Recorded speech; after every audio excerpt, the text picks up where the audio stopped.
Hello everyone, welcome back to my channel. This is Evelyn. Today we're gonna be playing Genshin Impact. So we're gonna continue on where Wave meet the Reef. So let's just continue part 3 of this event. Let's go. Oh my gosh. Okay.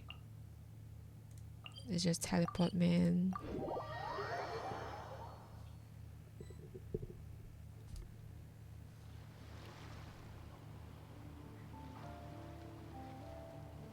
Took me a bit longer than I expected, but I found where he's hiding. Let me just be sure of one thing. We're dealing with someone who has extremely dangerous weaponry in his hands. If it comes to it, are you prepared to handle the worst-case scenario? Absolutely. You just need to trust us, just like we trusted you earlier. Yeah, we've got this. My crew's already locked and loaded. I'll take you at your word. I know you said you wanted to keep this operation small, but I still thought you could use some backup. So, I chose a few promising young Spina members to help out. Clarand and I have got things covered at the expo. Yes, we're ready to roll then. Now that you're here, I guess we can get this show on the road. Let's go. Wait! What's going on? I'm sorry, you can't come with us. You need to stay at the expo like we agreed. It's for your own safety. We know. It's just... Do you really think Uncle Ashvapati is working for the bad guys? I wish I could answer that question, but it would just be speculation. And I work based off evidence. He's been gone for 2 days now, and he just left us here. He's never done that before. Maybe he really is working for those people and was afraid of getting caught. But if that's true, then that means he must have been involved in making and selling weapons in the past too. Wouldn't that make him a bad person? That's not for us to say. Take a look around the expo. There are plenty of other people making and selling weapons. Doesn't mean they're necessarily all bad people. Right. Really? The same is true for your uncle.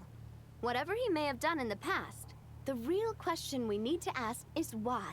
There's a lot we need to know before we can judge a person. In Fontaine, we have a long and complicated process in place just to make sure we get the right answer to that question. Yeah. Why would Uncle Ashvapati do something like that? How about this?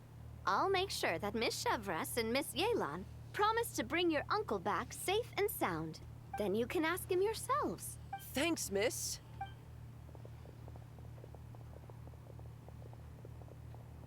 This situation is complicated and unpredictable. Isn't it a bit early to be making those kinds of promises? It's all right. We're prepared for whatever we might face. Regardless, it's a promise we have to keep. After all, when the children get their answer, it will shape their understanding of what justice means. Then, let's all do our part to make sure this ends as well as it possibly can.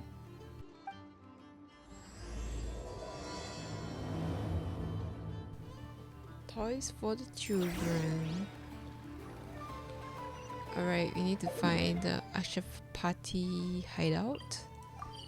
Hopefully he is not the bad guy. But who knows what's going on, you know.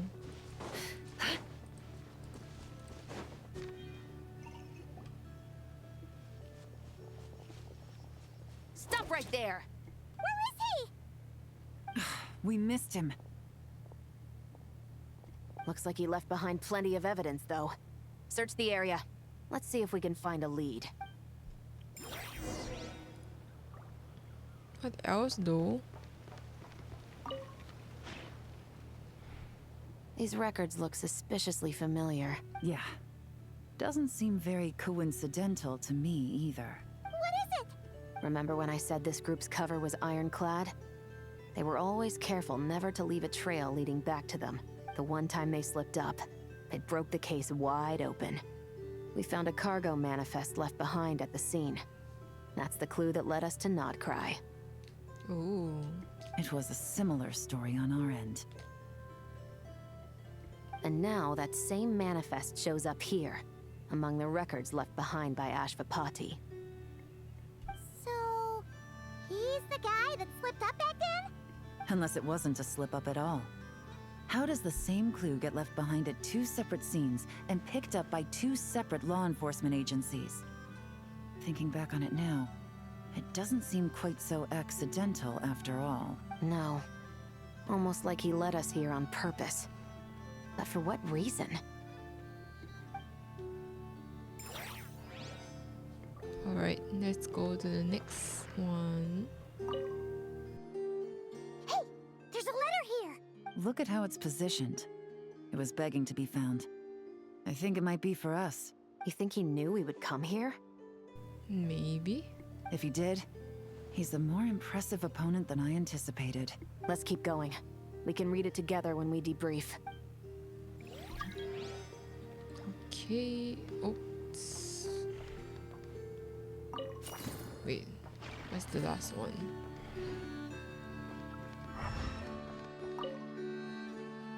Wait, is this what Paimon thinks it is? It's the display model that goes with the prototype. Guess that does make him our thief. What's worse is that, with his technical background, I bet he managed to bypass the security features on the prototype. You're saying our guy has a battle-ready ballista in his possession, just waiting to be unleashed? Oh, this isn't looking good. Something isn't adding up. All the evidence suggests that he was here alone.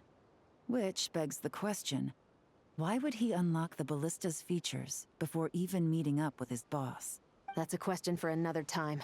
We need to focus on where he's going next. This situation seems more complicated than we imagined. It looks like Ashvapati does have a connection to our criminal gang, but it might not be what we thought at first. You don't think he's working for them? Unlikely. He lured us to Nodcry, prepared those weapons on his own, deliberately put us on his trail. This is looking more and more like the work of an independent actor. Maybe someone act like him and he was framed in some way. Well, if we want to get to the bottom of this, he's still our best lead. Let's read the letter. That would seem to be our last remaining clue. Let's do it.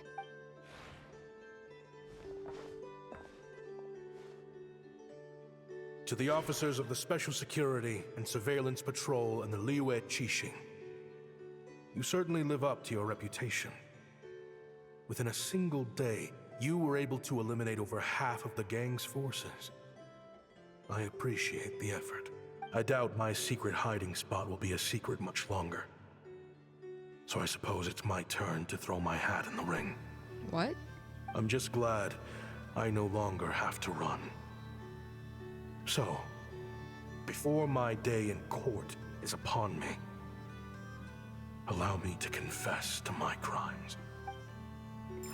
Oh no. I think it could be the bad guy, I think. It all started with a Kashara War researcher, expelled from the academia for violating a taboo. He had dedicated his life to the pursuit of knowledge. But when he found himself in the desert, it wasn't even worth a pail of water to quench his thirst.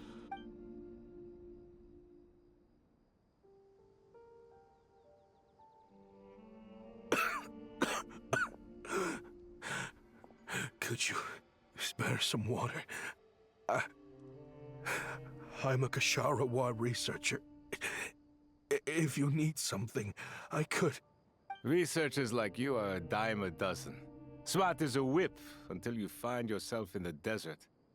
Then, you're lucky to survive the night. Are you mocking me? No, son. Just still trying to figure out why I've got such a soft spot for strays like you. Here, give me your canteen.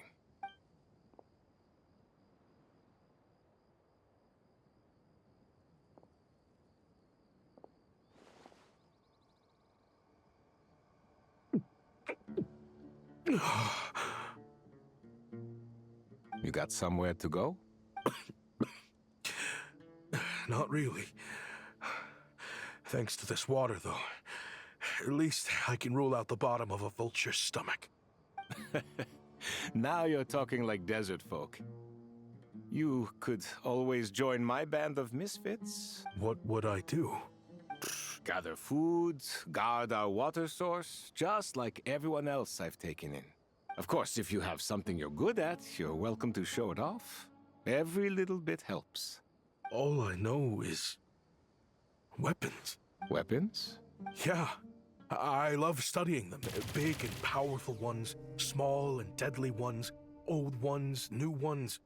I believe the essence of Kasharawar research is embodied in weaponry, and the pursuit of this kind of technology is what pushes the world forward.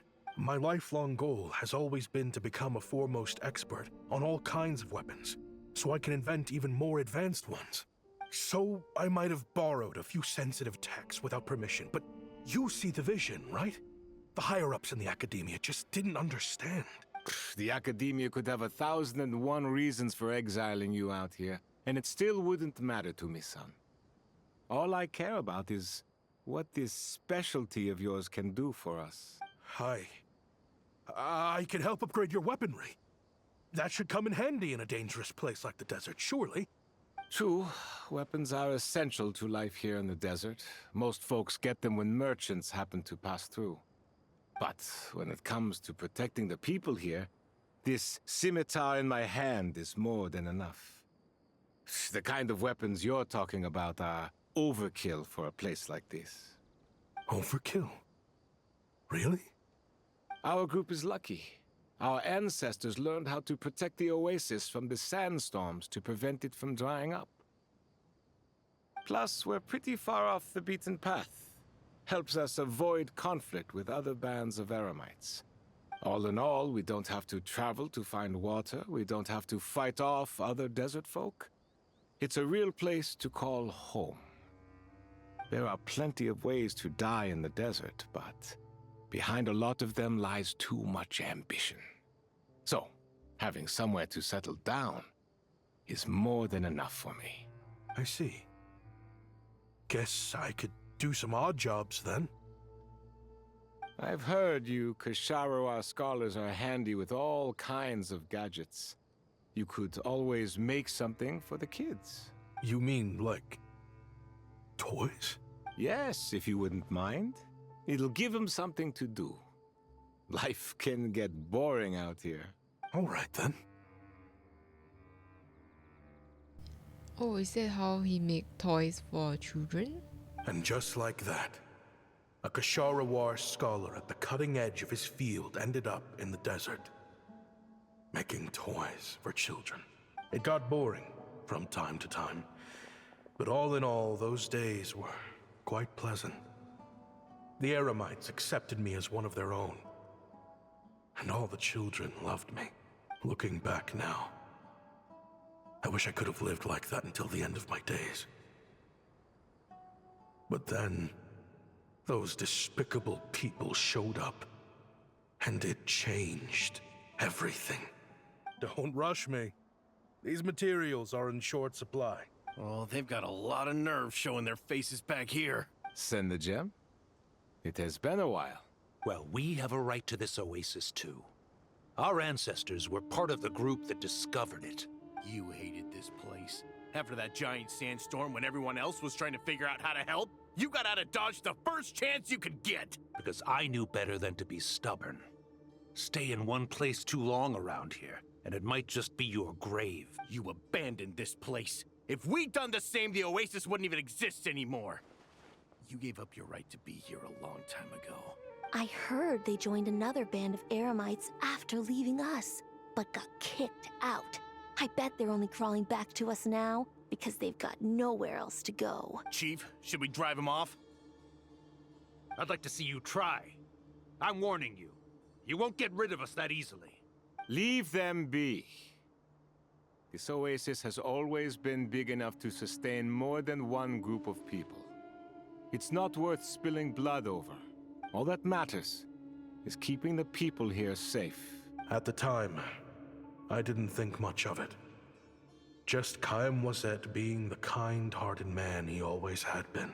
And so, normal life continued. Much unchanged.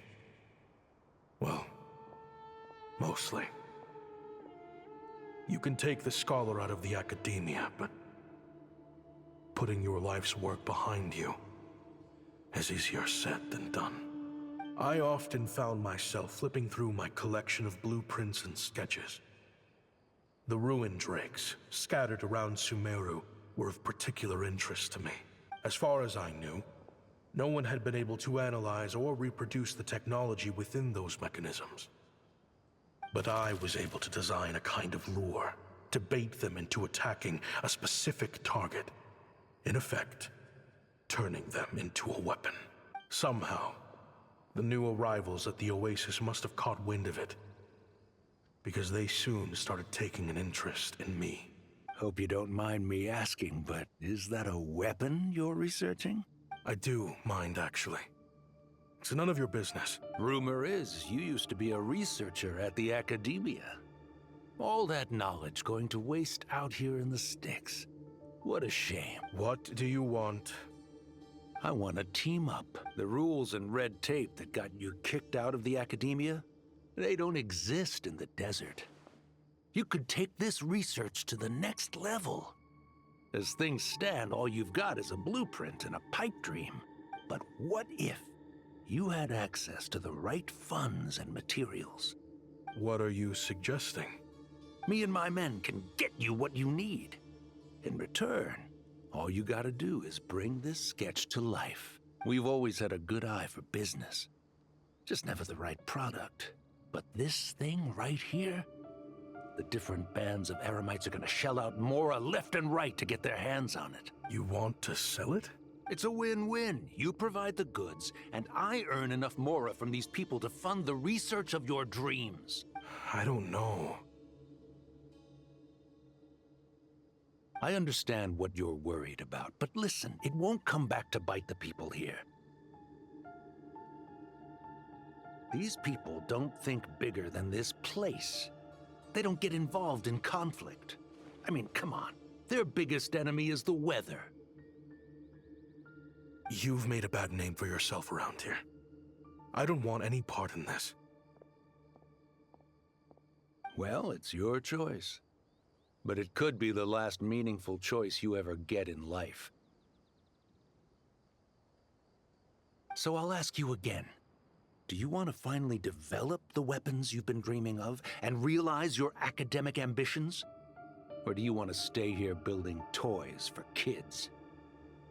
How I wish I'd made the right choice back then. Yeah, we increased our prices. What about it? You gonna back out? So, you're really as money hungry as they all say, huh? Cash is king. That's just business. Fine. I'm done. I want out. What are you talking about? We're making bank here. I know what the weapons have been used for, and I refuse to be an accomplice to all this any longer. An accomplice? Listen, that's got nothing to do with us. People would be at each other's throats with or without our weapons. So they die to a machine instead of a scimitar. What difference does it make? Can't you sell more than just weapons? Surely this can't be all the Eremites are interested in buying. If you want to make the big Mora, you gotta push what sells. That's just how it is. And that right there is why I want out. Fine. I've made more than enough to leave this dump in the dust anyway. If you want out so bad, have it your way. Oh, What was that?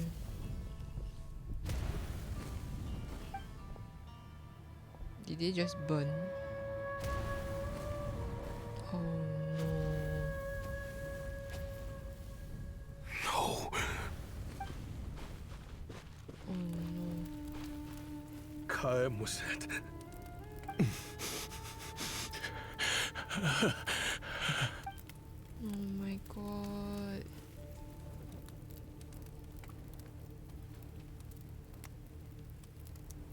How did this happen? You won't find a tribe in this desert without enemies. People have tried to steal water from this oasis in the past, but Khaim was that drove them off. Guess his enemies have been holding a grudge this whole time.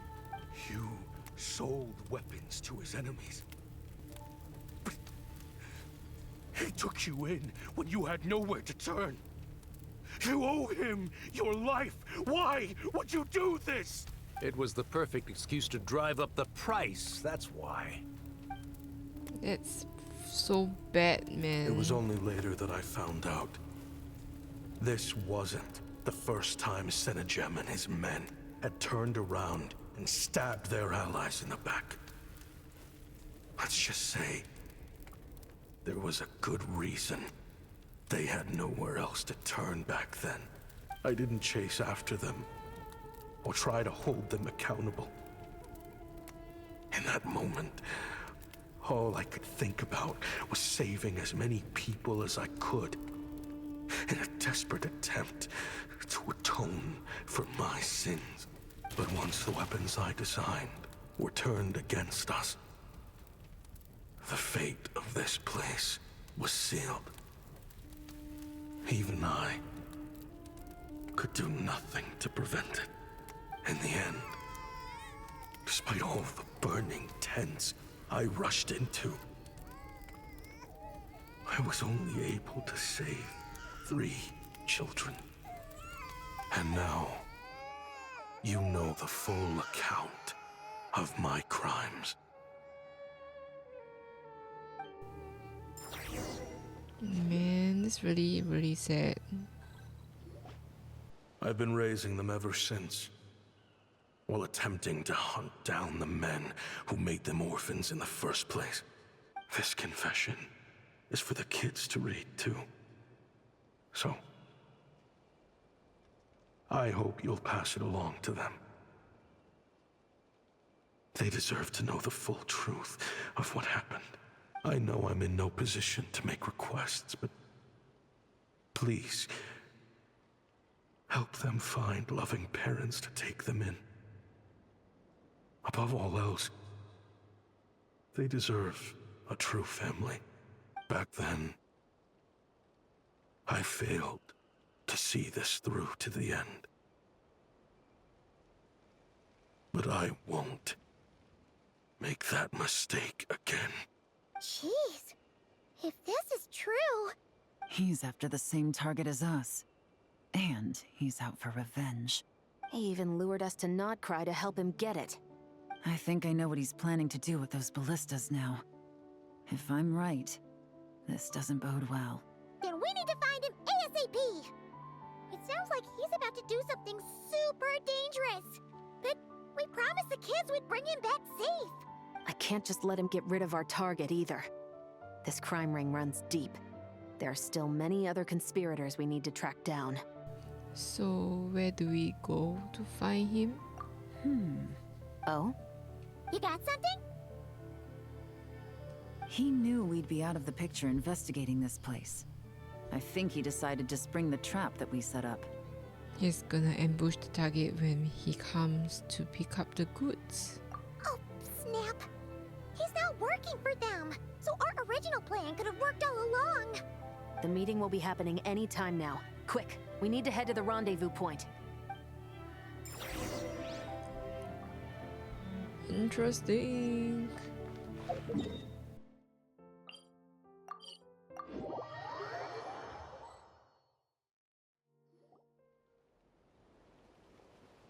Ashvapati. It's been a while, Senegem. Over a decade at least. How did you find this place? All these years. And the signal you use for the meetup point still hasn't changed. All I had to do was pose as your point of contact. And fish a time and date out of that scout you sent. Useless bunch of idiots. Just wait until my backup gets here. Oh, I think that might take a while. The Fontaine and Liyue authorities have your men locked down tight. Every last one. No. There's no way the cops could have known we'd be here. Unless, of course, someone deliberately left a trail of clues, leading them straight to the expo. That would be a different story, now wouldn't it? If they hadn't taken your agents out of the equation, I doubt I would have been able to lure you here. So now what? You gonna turn me in, too? No. The authorities can have your men. But you're mine. Damn. Is that Fatui tech? Looks like your skills are as good as ever. Listen, I know you're mad that I've been racking up Mora without you all these years, but it looks like you still got it. If you want back in, we can work something out. After everything that happened, what makes you think I would want back in? Because what's the alternative? You're not here for revenge, are you? After Kayem Wazet took you in, you really convinced yourself you were one of them, huh? What you should have learned is that banking on loyalty and belonging is a losing hand. Better to cash out before you're in the hole. In the desert, my people live by one rule and one rule alone. The last laugh doesn't go to the righteous. It belongs to the one who knows how to cut their losses. Just look at me. When there's more to be earned in the desert, I'm a desert folk. When the opportunities in Fontaine are sweeter, I'm a Fontanian. You think everyone is as much of a lowlife as you? A lowlife? There's nothing Mora can't buy, Ashvapati. That includes prestige. You're talking to a renowned Fontanian philanthropist who lives in the Vasari Passage and spends his days going from one grand banquet to the next. Nobody who counts would dare call me a lowlife. Are you done? Clearly there's no reasoning with you. Fine, have it your way. But if you want me dead so bad, why'd you come to face me alone? That wasn't the wisest decision now, was it? Oh, don't you worry. I brought plenty of firepower with me. You could have brought a whole army for all I care. These weapons will bury every last one of you! Damn. Oh my god. That's crazy. What the? Are you crazy? If that thing fires, you're not getting out of here alive either. Yes, that's the plan. It's high time both of us paid the price for our sins! He's lost his mind. Get him! Start breaking his bones until he removes this barrier. Hold it right there, all of you! Otherwise, I've got enough firepower to go around, too. The Maison Gardiennage. You got here sooner than I expected. Oh no. What's that in the sky? Looks like bad news. Ashvapati, you have my word that these people will face the judgment of the Fontaine courts. Remove the barrier and come with us at once. Fontanian justice is too merciful for them. You should leave us. Stubborn fool. Ati, Nep, and Raya are waiting for you. I don't deserve them. I have to atone for the things I've done. What is it you feel you need to atone for? Weapons research? You're from Liyue, right? Your ancestors were the first people to master the recipe for gunpowder. And yet, they turned it into fireworks and firecrackers that even children could play with. Surely, it's choices like that which make Liyue what it is today. I hear that it's a very peaceful place to live for the most part. But me, I chose to use my research skills to create weapons of war that brought death to countless people and destroyed the only home those kids had. That's why I have to atone. Because I have blood on my hands. Sounds like you don't know as much as you think about fireworks. They might be harmless fun in this day and age, but they started out as weapons too, you know. What? That's right. Fireworks and firecrackers were originally developed for use as weapons. They needed something a little more powerful than usual for purging evil forces and scaring off wild beasts. Over time, evil spirits learned to fear the sight of flames, and the beasts retreated into the mountains. That's when people started repurposing fireworks for entertainment purposes. The peace we enjoy today isn't because we chose to make toys instead of weapons. The weapons are what secured us the peace in the first place. Only then did we have the luxury of choosing to turn them into toys instead. It's people, not weapons, that commit acts of evil. And when people are as bent on destruction as the evil forces and beasts faced by our forebears, whatever tools they have at their disposal end up as weapons. Time is running out. Please. Leave while you still can. Relax. Now that we have these guys in custody, I think we can find a way of repurposing these ballistas for the children's amusement.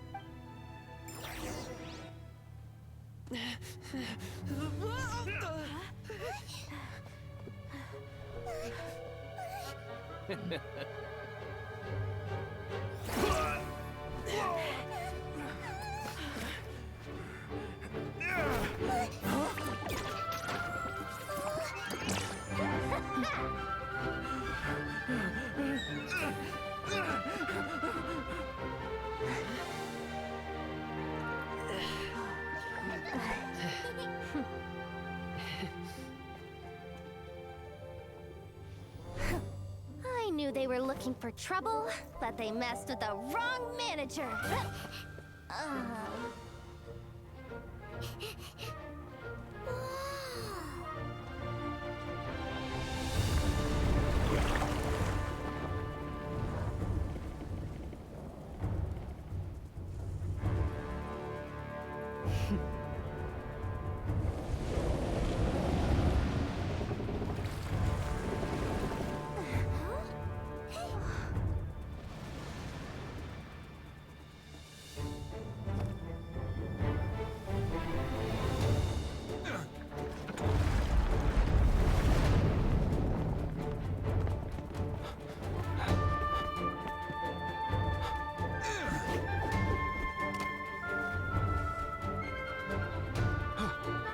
Captain, we're in position!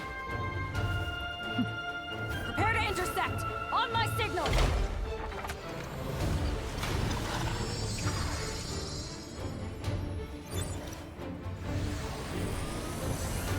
Fire!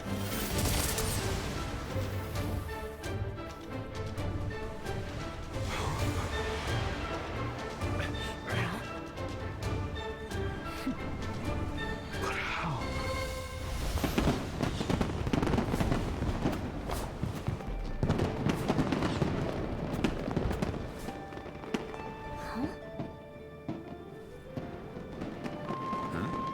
A fireworks show? Huh.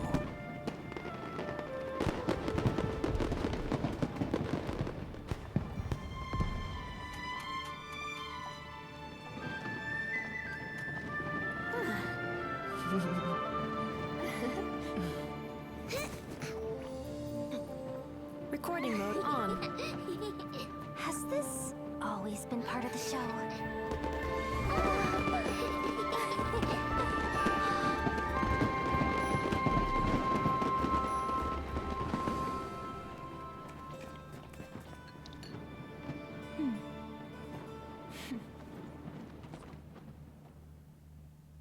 It's so good. I love it. No funny business. I never imagined the Guizhong ballista could be used for something so beautiful. I saw this coming. I didn't see this coming either. If you'll agree to come with us and answer some questions, it would be a big help to our investigation. Of course. You'll have my full cooperation. I know I'm guilty. Just not sure of the precise crime at this point. Honestly, me neither. I'm sure a case like yours would have Fontaine's top legal experts scratching their heads. As for these arms dealers, though, I can confidently say that none of them will be getting away with this. So at least you can take some solace in that. I know. There's no sentence the court can give them that will satisfy you. But at least the trial will be a public declaration of their crimes and the punishment they will receive. The victims deserve that much, considering the alternative was them dying in obscurity to a revenge killing with no one left behind to tell the story. This looks more like real justice to me. I guess you're right. Oh my god, it's done. It's so good, man. I like the animation is so good. I love it so much. So now we come to the end of part 3. So the last video will be coming up really soon. Probably will be coming out really fast after this video uploaded. So guys, thanks for watching this video. Give a thumbs up if you like this, and remember to subscribe to me if you like this content, and I'll see you on the next video. Bye.